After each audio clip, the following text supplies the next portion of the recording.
तो पेश करते हैं श्रीमद् भगवद गीता का एपिसोड 21 अध्याय 5 आप सबके पसंदीदा यूट्यूब चैनल गीता ज्ञान के माध्यम से।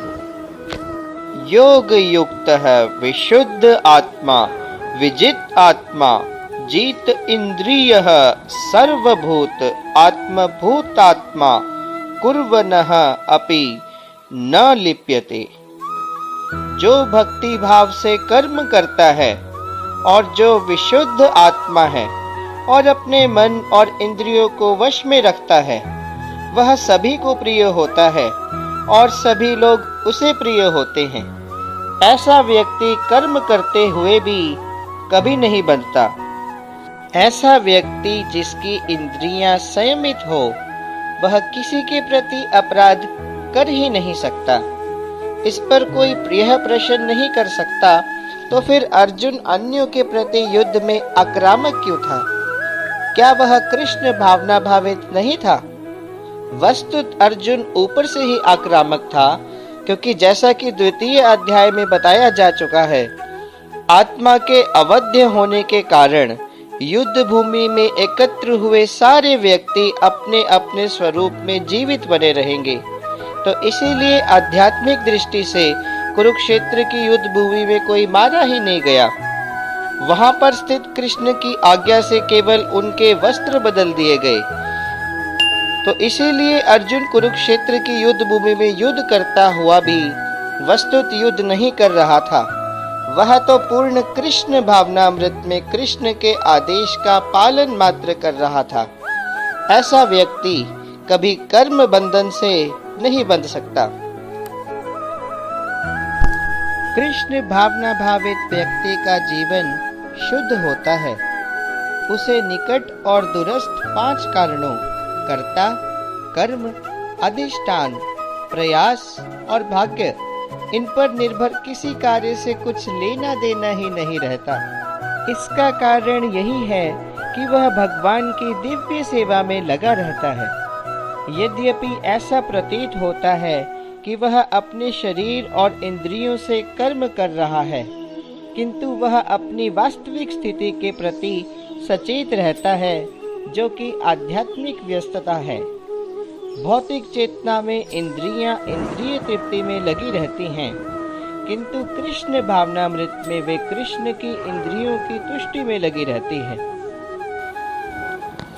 जो व्यक्ति कर्म फलों को परमेश्वर को समर्पित करके आसक्ति से रहित होकर अपना कर्म करता है, वह पाप कर्मों से उसी प्रकार अप्रभावित रहता है जिस प्रकार कमल पत्र जल से अस्पृश्य रहता है। योगी जन आसक्ति से रहित होकर शरीर, मन, बुद्धि और इंद्रियों के द्वारा भी केवल शुद्धि के लिए कर्म करते हैं। जब कोई कृष्ण भावनामृत में कृष्ण की इंद्रिय तृप्ति के लिए शरीर, मन, बुद्धि और इंद्रियों द्वारा कर्म करता है, तो वह भौतिक कल्मश से मुक्त हो जाता है। कृष्ण भावना भावित व्यक्ति के कार्यों से कोई भौतिक फल प्रकट नहीं होता। सामान्य रूप से सदाचार कहे जाने वाले शुद्ध कर्म कृष्ण भावनामृत में रहते हुए सरलता से संपन्न किए जा सकते हैं। अपने शरीर, मन, बुद्धि और वाणी से कृष्ण भावनामृत में कर्म करता हुआ व्यक्ति इस संसार में भी मुक्त रहता है। भले ही वह तथाकथित अनेक भौतिक कार्यकलापों में व्यस्त क्यों ना रहे, उसमें अहंकार नहीं रहता, क्योंकि वह इसमें विश्वास नहीं रखता कि वह भौतिक शरीर है अथवा यह शरीर उसका है। वह जानता है कि वह यह शरीर नहीं है और ना ही यह शरीर उसका है। वह स्वयं कृष्ण का है और उसका यह शरीर भी कृष्ण की संपत्ति है। जब वह शरीर, मन, बुद्धि, वाणी, जीवन, संपत्ति आदि से उत्पन्न प्रत्येक वस्तु को जो भी उसके अधिकार में आती है कृष्ण की सेवा में लगा देता है, तो वह तुरंत कृष्ण से जुड़ जाता है। वह कृष्ण से एक रूप हो जाता है और उस अहंकार से मुक्त हो जाता है, जिसके कारण मनुष्य सोचता है कि मैं शरीर हूँ। यही कृष्ण भावनामृत की पूर्णावस्था है। युक्तः कर्म फलम ते कत्वा शांतिम आप्नोति नष्ट किम अयुक्तः कामकारेण फले सक्तः निबध्यते। निश्चल भक्त शुद्ध शांति प्राप्त करता है, क्योंकि वह समस्त कर्म फल भगवान को अर्पित कर देता है।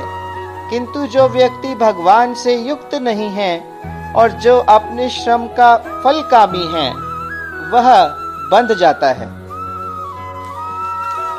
एक कृष्ण भावना भावित व्यक्ति और एक देह आत्म बुद्धि वाले व्यक्ति में यही अंतर है कि पहला तो कृष्ण के प्रति आसक्त रहता है, जबकि दूसरा अपने कर्मों के फल के प्रति आसक्त रहता है। जो व्यक्ति कृष्ण के प्रति आसक्त रहकर उन्हीं के लिए कर्म करता है, वह निश्चय ही मुक्त पुरुष है और उसे अपने कर्म फल की कोई चिंता होती ही नहीं। भागवत में किसी कर्म के फल की चिंता का कारण परम सत्य के ज्ञान के बिना द्वैत भाव में रहकर कर्म करना बताया गया है। कृष्ण श्री भगवान हैं। कृष्ण भावनामृत में कोई द्वैत नहीं रहता। जो कुछ विद्यमान है वह कृष्ण की शक्ति का प्रतिफल है और कृष्ण सर्व मंगलमय है। तो इसीलिए कृष्ण भावनामृत में संपन्न सारे कर्म परम पद पर हैं। वे दिव्य होते हैं और उनका कोई भौतिक प्रभाव नहीं पड़ता। इस कारण कृष्ण भावनामृत में जीव शांति से पूरित रहता है। लेकिन जो इंद्रिय तृप्ति के लिए लाभ के लोभ में फंस जाता है, उसे शांति मिल ही नहीं सकती। यही कृष्ण भावनामृत का रहस्य है। यह अनुभूति कि कृष्ण के अतिरिक्त कुछ भी नहीं है, शांति और अभय का पद है। तो इसके साथ ही श्रीमद् भगवद गीता का एपिसोड 21 पूर्ण होता है।